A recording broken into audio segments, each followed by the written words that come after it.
Trong video này, tôi muốn giúp bạn có được hiểu biết trực quan về giải tích và đạo hàm.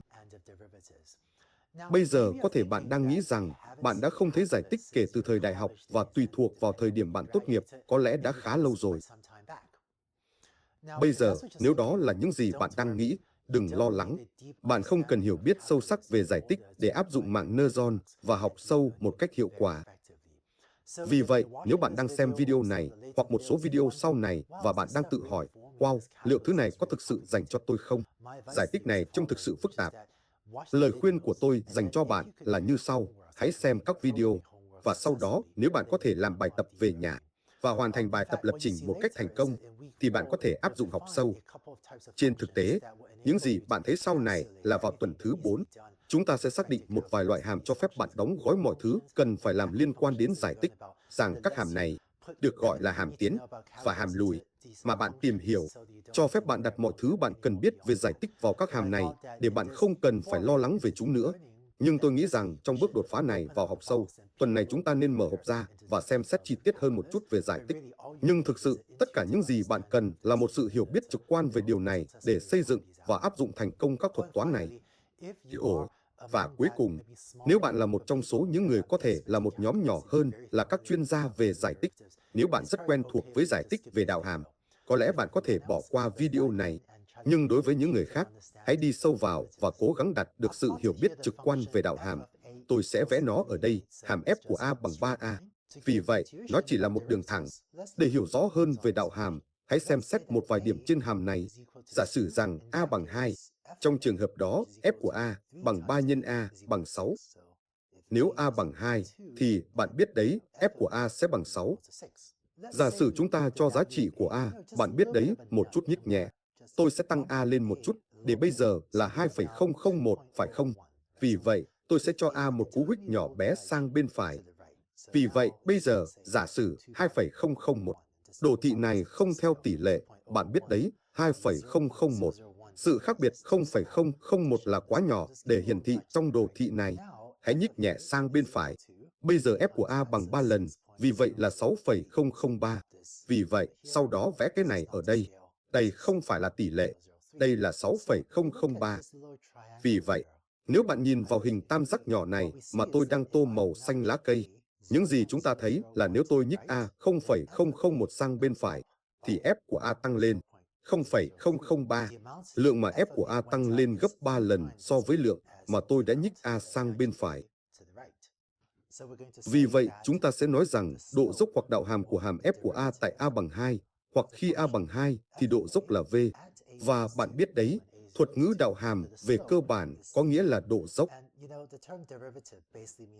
Chỉ là đạo hàm nghe có vẻ là một từ đáng sợ và đáng sợ hơn, trong khi độ dốc là một cách thân thiện hơn để mô tả khái niệm đạo hàm.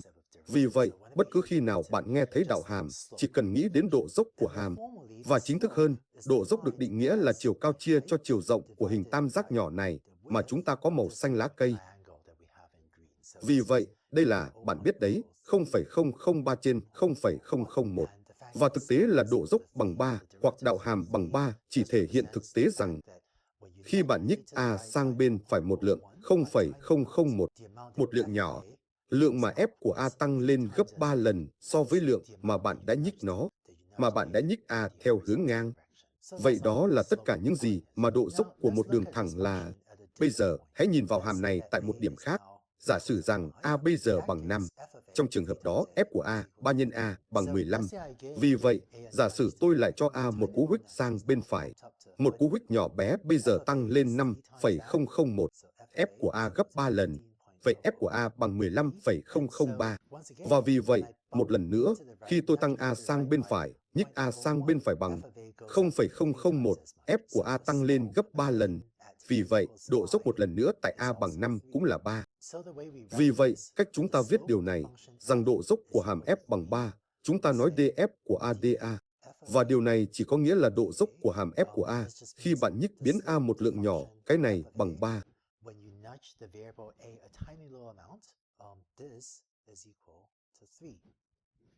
Và một cách khác để viết công thức đạo hàm này như sau.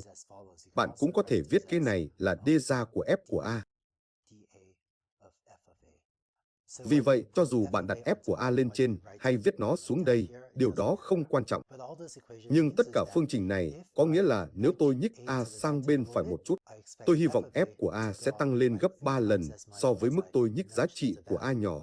Bây giờ, đối với video này, tôi đã giải thích đạo hàm nói về điều gì xảy ra nếu chúng ta nhích biến A bằng 0,001.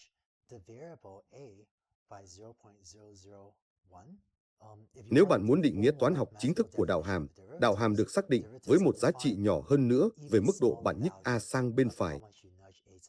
Vì vậy, nó không phải là 0,001, nó không phải là 0,00001, không phải là 0,00000 và vân vân. Một là thậm chí còn nhỏ hơn thế. Và định nghĩa chính thức của đạo hàm nói rằng, điều gì xảy ra nếu bạn nhích A sang bên phải một lượng vô cùng nhỏ, về cơ bản là một lượng cực kỳ nhỏ, rất nhỏ. Nếu bạn làm điều đó, f của A có tăng lên gấp 3 lần so với bất kỳ lượng nhỏ nào mà bạn đã nhích A sang bên phải không? Vậy đó thực sự là định nghĩa chính thức của đạo hàm.